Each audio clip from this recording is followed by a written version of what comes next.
Paulo Avellino todo suporta sa negosyo ni Kim Chiu. Isang nakakakilig na revelasyon ang ipinakita ni Kim Chiu at Paulo Avellino dahil kahapon nga ay ibinahagi ni Kim Chiu ang kanyang hands-on na pag-asikaso sa kanyang business kasama si Paulo. Sa isang video na ibinahagi ni Kim Chiu ay makikita nating super busy ito sa pag-check ng inventories at masayang ngumiti kasama ang kanyang atlakam. Ang hindi alam ng karamihan ay kasama niya si Paulo Avellino na masayang sumusuporta sa mga ginagawa ng aktres. Isang litrato ang kumalat kung saan makikitang nakangiti ang aktor at nasa likod naman ang mga bags na itinitinda ng aktres. Talaga namang kahit sobrang marami na ang kanilang ginagawa dalawa, ay hindi nila nakakalimutan ang mga ekstra na negosyo at marami din silang pinagkakakitaan.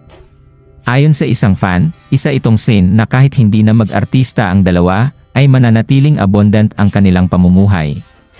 Samantala, ayon kay Paulo Avellino ay nagbabalak din siyang magtayo ng negosyo kung saan ikot ito sa mga restaurants at coffee shop. Katulad kasi ni Kim Chiu ay sobrang mahilig din siyang uminom ng kape. At kahit na palagi siyang nag-exercise ay mahilig din siyang kumain ng mga masasarap na putahe. Kaya naman, ito ang susunod na business na kanyang pinaghahandaan at tiwala ang aktor na kanya itong makakamit biwa next year.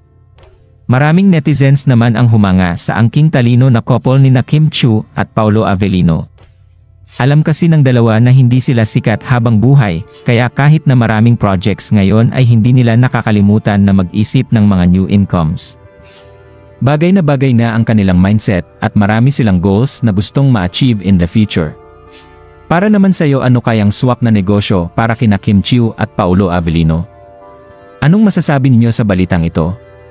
Comment down below. Maraming salamat sa panonood at huwag kalimutang mag-subscribe for more videos.